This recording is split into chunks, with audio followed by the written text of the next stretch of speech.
Wenn wir den Namen Amerika hören, denken viele sofort an Christoph Kolumbus. Sein Jahr 1492 gilt bis heute als Wendepunkt in der Weltgeschichte, die angebliche Entdeckung einer neuen Welt. Doch was wäre, wenn diese Geschichte nur ein Teil der Wahrheit wäre? Mehr als 500 Jahre vor Kolumbus segelte ein Mann aus dem Norden über den Atlantik. Sein Name Leif Erikson, Sohn von Erik dem Roten. Seine Reise führte ihn von den rauen Küsten Grönlands zu einem geheimnisvollen Land, das die Wikinger Vinland nannten. War es wirklich Nordamerika, was Leif und seine Gefährten erreichten? Warum geriet diese Entdeckung in Vergessenheit? Und was erzählen uns archäologische Funde über die ersten Europäer, die einen Fuß auf den amerikanischen Kontinent setzten? Diese Dokumentation nimmt sie mit auf eine Reise in die Zeit der Wikinger, zu mutigen Seefahrern, endlosen Ozeanen und einer Geschichte, die unser Bild von der Welt verändert. Die Welt der Wikinger. Die Wikingerzeit begann um 800 nach Christus. Und dauerte fast 3 Jahrhunderte. In dieser Epoche waren die Skandinavier nicht nur Krieger, sondern auch Händler, Handwerker und Entdecker.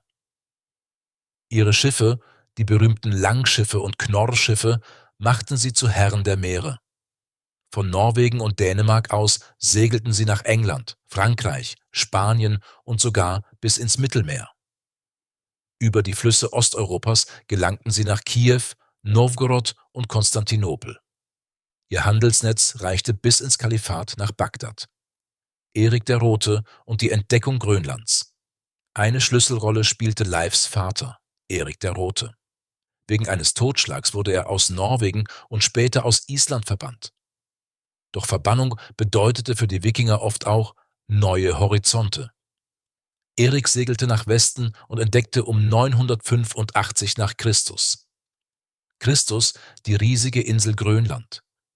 Er gründete dort Siedlungen, die zu Ausgangspunkten für weitere Entdeckungen wurden. Sehnsucht nach neuem Land. Grönland bot zwar Weideland und Jagdmöglichkeiten, aber es war ein hartes, unwirtliches Land. Holz war knapp, Ackerbau schwierig. Händler berichteten von einem Land weiter westlich, mit Wäldern, fruchtbarem Boden und reichen Jagdgründen. Diese Gerüchte entzündeten die Fantasie der Nordmänner. Wenn es wahr war, konnte es den Überlebenskampf in Grönland erleichtern und ein Tor zu neuen Reichtümern öffnen. Erste Hinweise auf Vinland. Sagen wie die Grenlendinga Saga und die Saga von Erik dem Roten berichten von Expeditionen.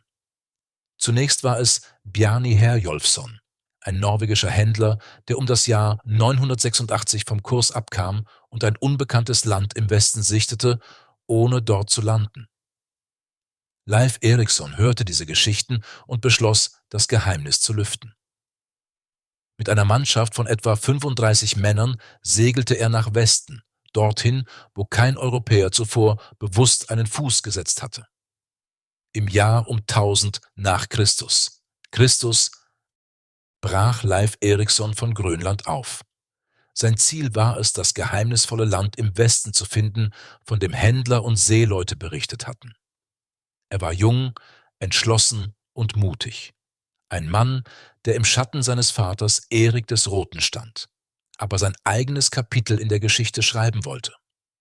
Vorbereitung der Fahrt. Leif ließ ein robustes Schiff ausrüsten, keinen schmalen Kriegsschiff Drakkar, sondern einen breiteren Knorr, wie er im Handel üblich war. Diese Schiffe waren stabil, konnten Vorräte, Tiere und Menschen aufnehmen und waren für lange Ozeanüberfahrten geeignet. An Bord befanden sich etwa 35 Männer. Sie nahmen Holz, Eisenwerkzeuge, Waffen, Proviant, Vieh und Samen mit. Ein Hinweis darauf, dass sie nicht nur erkunden, sondern auch siedeln wollten. Überfahrt über das unbekannte Meer. Die Überfahrt war ein Wagnis. Zwischen Grönland und der unbekannten Küste lag der offene Atlantik. Stürme, Nebel und Strömungen machten die Reise gefährlich. Kein Kompass wies den Weg, nur Sterne, Sonne und die Erfahrung der Steuermänner. Doch die Wikinger kannten die Zeichen des Meeres. Vogelflug, Meeresströmungen, Farben des Wassers. Sie orientierten sich an den Himmelslichtern und nutzten vielleicht sogar primitive Sonnensteine, Kristalle, mit denen sich der Stand der Sonne auch bei Bewölkung bestimmen ließ. Helluland, das Land der flachen Steine. Nach Tagen oder Wochen erreichte Leif mit seiner Mannschaft die erste Küste. Die Sagas nennen sie Helluland, Land der flachen Steine. Historiker vermuten, dass es sich dabei um die Küste von Baffin Island im heutigen Kanada handelte. Die Männer fanden dort karges Land, kaum Vegetation, aber viele Felsen. Sie zogen weiter. Markland, das Waldland. Weiter südlich erreichten sie ein zweites Gebiet, das sie Markland nannten, Waldland. Heute wird vermutet, dass es Labrador war. Hier gab es dichte Wälder und reichlich Holz, ein Schatz für die Wikinger, die auf Grönland unter Holzknappheit litten. Doch auch hier blieben sie nicht. Leif wollte weiter, denn er suchte ein Land, das für Siedlungen noch besser geeignet war. Vinland, das gelobte Land. Schließlich landeten sie an einem Ort, den die Sagas als Vinland bezeichnen, Weinland. Hier fanden die Männer wilde Trauben, fruchtbares Land, milderes Klima und reichlich Tiere. Die genaue Lage von Vinland wird bis heute diskutiert. Viele Forscher vermuten, dass es sich um Neufundland handelte, genauer um die Region L'Anse aux Meadows, wo tatsächlich archäologische Spuren einer Wikingersiedlung gefunden wurden. Erste Eindrücke. Leif und seine Männer bauten einfache Häuser aus Holz und Torf. Sie untersuchten die Umgebung, sammelten Nahrung, jagten wild und fischten in den Flüssen. Die Sagas berichten von Überfluss. Es gab dort Weizen, der von selbst wuchs, und Weintrauben, die in den Wäldern hingen. Ob es wirklich Trauben waren oder vielleicht Preiselbeeren oder Heidelbeeren, ist umstritten. Doch die Botschaft ist klar. Für die Wikinger, die in Grönlands Kälte lebten, wirkte dieses Land wie ein Paradies. Bedeutung des Namens: Warum nannte Leif es Vinland? Manche Forscher glauben, wegen der Trauben. Andere deuten den Namen als Wiesenland, vom altnordischen Wort Vin für Wiese. Beides betont den Gegensatz zu Grönland. Hier gab es Fülle, Fruchtbarkeit und Leben. Leif und seine Männer überwinterten dort. Sie bauten eine kleine Siedlung, erkundeten die Küste und kehrten schließlich nach Grönland zurück, mit der Nachricht, dass sie ein neues Land entdeckt hatten. Leif Erikson und seine Männer hatten ein neues Land betreten. Doch die Entdeckung war nur der Anfang. Entscheidend war die Frage: Konnte man hier wirklich leben? Der Alltag der Siedler. Die Wikinger errichteten ihre Behausungen nach bekanntem Muster: Langhäuser aus Holz und Torf mit einem zentralen Feuerplatz. Archäologische Ausgrabungen in L'Anse aux Meadows in Neufundland zeigen Überreste solcher Bauten. Beweise für die nordische Präsenz in Nordamerika. Der Alltag bestand aus Jagd, Fischfang und Sammeln. Die Männer fingen Lachs in den Flüssen, jagten Karibus und Vögel, sammelten Beeren und Wurzeln. Holz war reichlich vorhanden, eine Wohltat für Menschen aus Grönland, wo es kaum Bäume gab. Auch Eisenverarbeitung ist nachgewiesen. In L'Anse aux Meadows fand man Schlackenreste und eine Schmiede, das erste bekannte Eisen, das je in Amerika verarbeitet wurde, noch vor der Ankunft der Europäer im 15. Jahrhundert. Überwinterung in Vinland. Die Sagas berichten, dass Leif und seine Männer mindestens einen Winter dort verbrachten. Sie erlebten mildere Temperaturen als in Grönland, genug Nahrung und fruchtbaren Boden. Doch die Entfernung zur Heimat war groß und die Unsicherheit über das neue Land blieb. Immer wieder wurde darüber beraten, sollte man dauerhaft bleiben oder nur temporär nutzen. Begegnungen mit den Einheimischen. Die Sagas berichten auch von Begegnungen mit den Skrälingern, so nannten die Wikinger die indigenen Völker Nordamerikas. Zunächst kam es zu friedlichen Kontakten.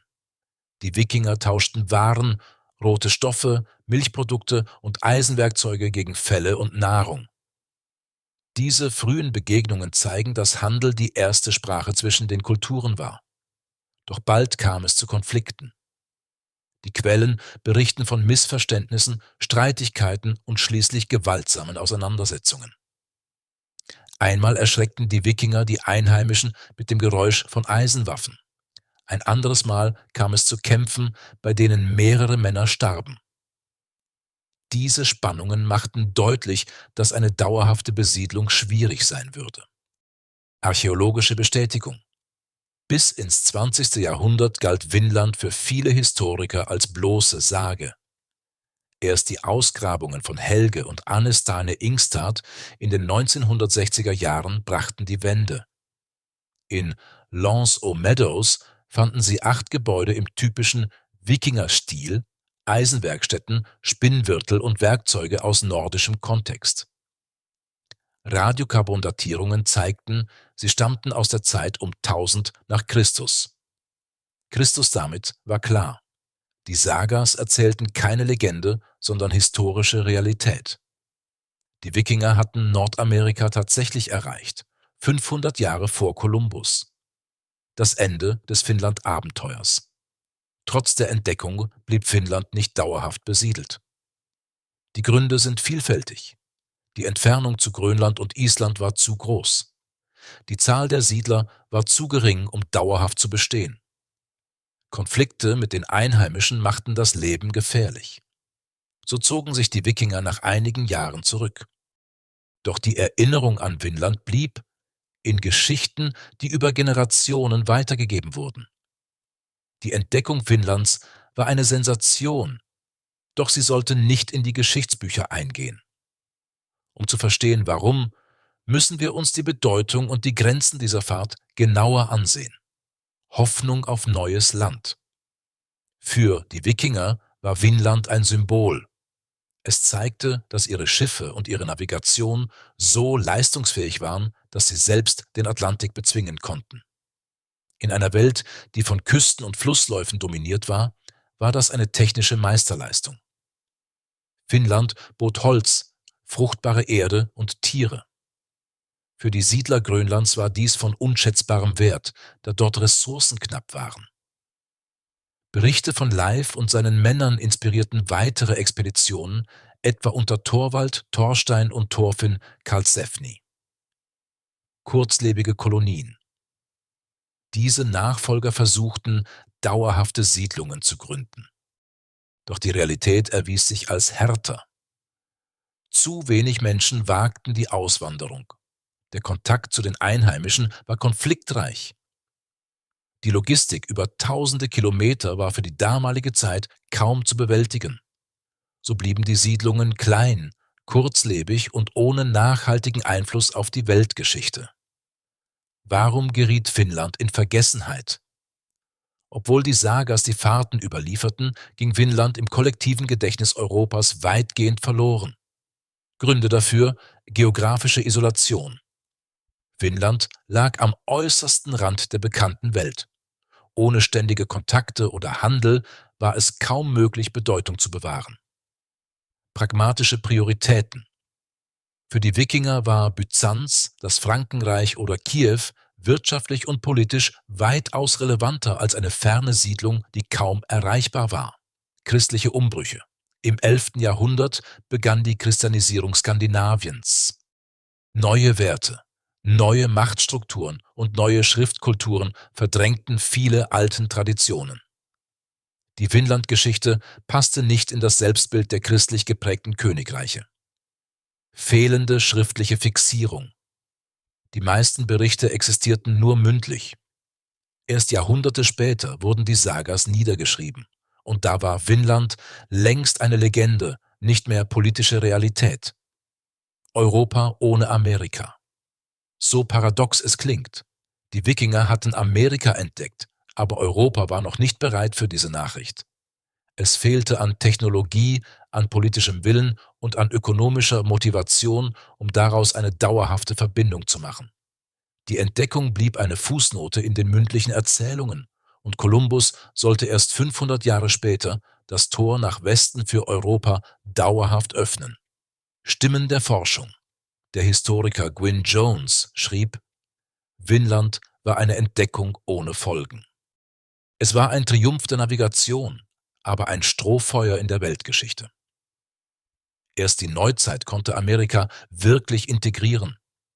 Damit wurde Vinland zu einer vergessenen Geschichte und zugleich zu einer Legende, die Jahrhunderte später wieder ans Licht kam. Über viele Jahrhunderte war Vinland ein Mythos.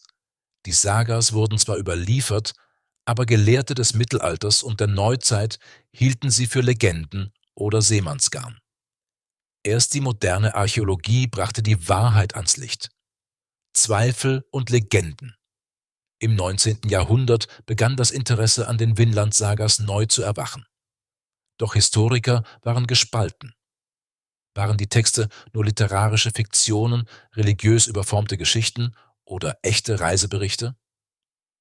Lange Zeit fehlten Beweise. Es gab Karten, Gerüchte und vage Hinweise, doch kein handfestes archäologisches Material. Die Entdeckung von L'Anse-aux-Meadows. Der Durchbruch kam in den 1960er Jahren. Das norwegische Forscherpaar Helge Ingstad und Anne Stine. Ingstad reiste nach Neufundland in Kanada. Dort, im äußersten Norden der Insel, stießen sie auf seltsame Graswälle und Erdhügel. Ausgrabungen zeigten bald, es handelte sich um die Reste von Langhäusern im nordischen Stil.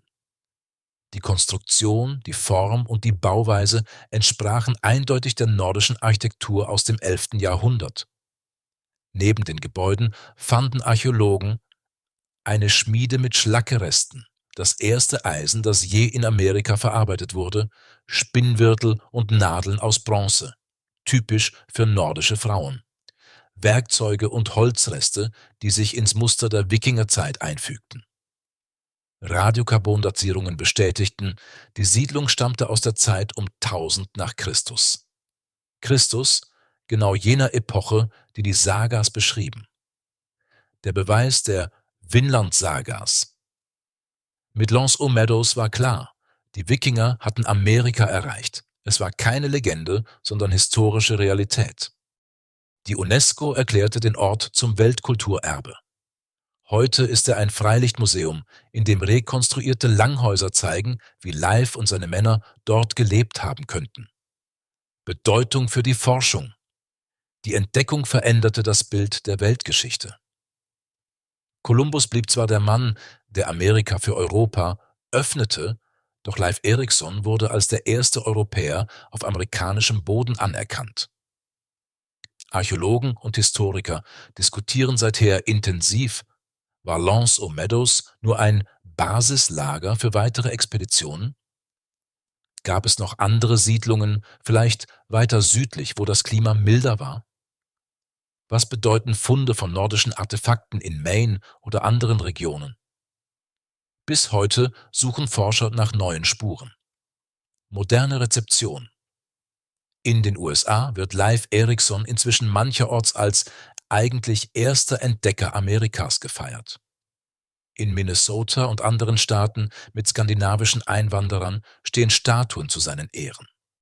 In Skandinavien ist er längst ein Nationalheld. Norwegen, Island und Grönland sehen in ihm das Symbol für Mut, Entdeckergeist und die maritime Tradition der Nordmänner. So lebt Finnland weiter, nicht mehr als Legende, sondern als wissenschaftlich bestätigter Teil der Geschichte. Die Geschichte von Vinland ist noch lange nicht zu Ende. Obwohl die Wikinger Amerika vor über 1000 Jahren erreichten, gibt es bis heute offene Fragen. Neue archäologische Expeditionen. Forscher sind überzeugt, dass L'Anse-aux-Meadows nur der Anfang war. Die Funde deuten darauf hin, dass die Wikinger weiter nach Süden gesegelt sind. Orte in Neuengland und sogar bis in den Bundesstaat Maine zeigen Spuren nordischer Artefakte. Doch der Beweis ist noch nicht eindeutig. Moderne Technologien wie Satellitenaufnahmen, Bodenradar und DNA-Analysen könnten in Zukunft weitere Siedlungen sichtbar machen. Jede neue Entdeckung würde das Bild der Geschichte erweitern. Klimawandel damals und heute. Ein spannender Aspekt. Die Reisen nach Vinland fielen in die sogenannte mittelalterliche Warmzeit. Damals waren die Temperaturen im Nordatlantik milder, das Meer eisfrei, die Bedingungen günstiger für lange Überfahrten. Heute, im Zeitalter des Klimawandels, untersuchen Wissenschaftler diese Parallelen. Die Frage lautet: Haben die Wikinger von einer klimatischen Chance profitiert? Und können wir aus ihren Erfahrungen lernen, wie sich Gesellschaften an veränderte Umweltbedingungen anpassen? Symbolik für die Gegenwart. Leif Erikson steht nicht nur für eine historische Tat, sondern auch für den Mut, das Unbekannte zu wagen. Seine Reise erinnert uns daran, dass Fortschritt ohne Risiko nicht möglich ist. In einer globalisierten Welt, in der Kulturen enger denn je verbunden sind, wirkt die Geschichte von Vinland wie ein Spiegel. Schon vor 1000 Jahren verbanden Menschen Ozeane und Kontinente, lange bevor moderne Technologien dies ermöglichten.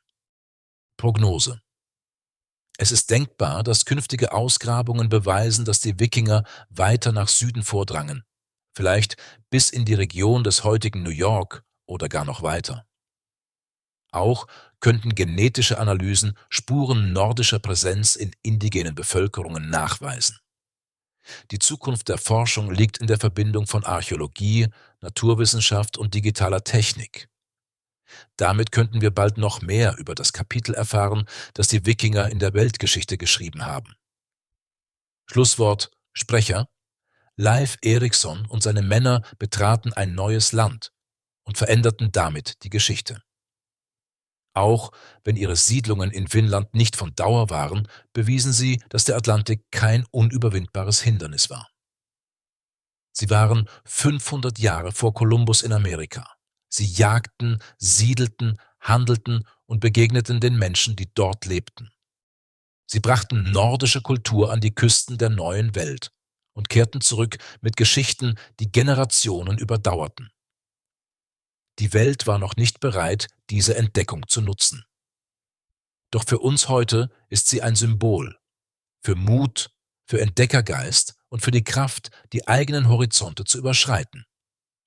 Leif Erikson zeigt uns, dass Geschichte nicht nur aus Kriegen und Herrschern besteht, sondern auch aus den stillen Taten von Menschen, die das Unbekannte wagen. Finnland, einst eine Legende, ist heute Teil unserer Realität. Und es erinnert uns daran, die Welt ist größer, als wir glauben. Und sie gehört denen, die den Mut haben, hinauszufahren